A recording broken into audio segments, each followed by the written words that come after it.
All right, Chinese scientists have unveiled a so-called super camera that is 5 times more detailed than the human eye and is equipped with AI, facial recognition, real-time monitoring, and cloud computing technology. Now, this 500 megapixel system can identify human faces instantly, even in a crowded sports stadium. For more on this technology, let's turn to investigative journalist Ben Swan. Hey there, Ben. So expand on the specs of this camera for us, if you will, and what this technology means for our future and the future of privacy. Yeah, it's pretty interesting. As you said, this is a 500 megapixel camera that apparently can instantly identify, because of its cloud computing technology and AI features, can instantly identify a person in a crowd of tens of thousands of people. For instance, a person, as you said, who's inside of a stadium. It can take still images and it can take video images. But what's really interesting about this, of course, is that the camera itself, set aside the privacy, we can talk about that in a minute, but just the camera itself would require such an immense amount of space within it, and the cloud computing systems would have to be so massive to be able to store all these images and to be able to instantly recognize. Because remember, you're talking about a highly advanced photo image, which has the more clear that image is, the larger the image is, therefore the more space it takes.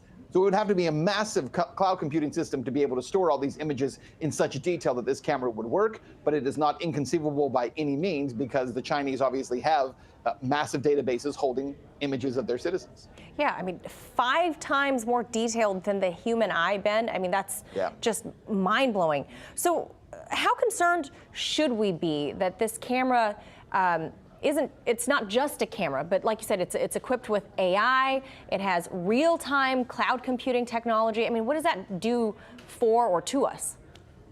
Well, it becomes instantaneous surveillance over everyone at all times in every location. That's essentially what is being created here, right? This camera, and by the way, this camera, of course, will not be the end of anything. It is only the next step in this developmental process. But this camera in particular, what it would be able to do is in any kind of a large public place, be able to instantly and constantly monitor and track all the individuals who are there at the moment that they are there. This is not a system where you're going back later and surveilling and looking for who was at this, for instance, soccer game. It would instantly know every single individual who was there at that moment, where they were sitting and what they were doing. So, when you start to take this same technology and you expand it out into the public sphere, it means that at least in China, that there is no place you would be able to be in a public place where you're not being monitored in real time and where your location is absolutely known. Now, I guess on the other side of this, though, Ben, couldn't that help a lot in the way of preventing potential crimes or maybe a terror attack? I don't think necessarily it could, because we rarely know who the terrorists are until after they've attacked. We don't know who the criminals are until they've committed a crime. So what this does is it leans into the concept of pre-crime. We look for certain people and we try to anticipate what they're going to do, and we try to stop them before they do what they're going to do. But the problem with pre-crime is it also assumes motivation. It assumes that you know the thoughts and the actions of somebody who's going to commit this crime. And so instead what it does is it surveils everyone all the time. And the bottom line is, Manila, there's a misnomer in this idea that these kinds of monitoring systems and surveillance systems stop crimes from happening. I mean, we have cameras in our country, massive surveillance systems that are set up through police departments, but also through the private sector. Massive numbers of cameras that are recording people at all times. Those cameras don't prevent crimes. They merely help to indict those who may have committed the crime. They don't stop it from happening. Right, absolutely. I mean, I have monitoring all over my house all the time, which, the camera could probably be hacked. But should, my car be stolen out of my driveway, then we'd be able to see possibly who did it.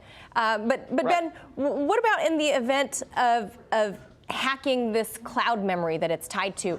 How do you see this playing out, like 10 years from now, when everybody, all these different countries, they have this camera, like we just discussed the other day about drones, that, it's just expanded to 100 countries. When everybody has this technology and the cloud for them gets hacked, doesn't this serve to really create a fully encompassed surveillance state where it's not only the state looking at you, but now hackers are looking at you and people with, bad intentions? Without question. That's where it all goes. I mean, there's no question that, as we said with drones the other day, you're right, 10 years from now, what we talk about happening in one country will be happening in 100 countries. 10 years from now, it won't just be nation states that are doing this, but it will also be private groups. We talked about with the drones, for instance, you have paramilitary groups, you have drug cartels who now have that kind of technology. Well, that will be true in these cases as well. Everything the state creates to monitor its population means that you're giving access to, as you said, hackers and criminal organizations to also monitor that population. So it never stays within one group. It never stays within one nation. The technology, the biggest fear about it too, Manila, is the acceleration with which the technology is coming. It's not that it's 30 or 40 or 50 years down the road. We're talking about 3, 4, 5 years down the road. Yeah, as they say, Ben, technology doesn't take steps, it takes leaps. So, all right, so it's coming. Ben Swan, as always, appreciate your take. Thank you. Manila, thanks. Hey YouTube, thanks for checking out our channel. We hope you enjoyed the video. We have tons of content for you just like this. For more of RT America's one-of-a-kind news and analysis, be sure to subscribe and never stop questioning more.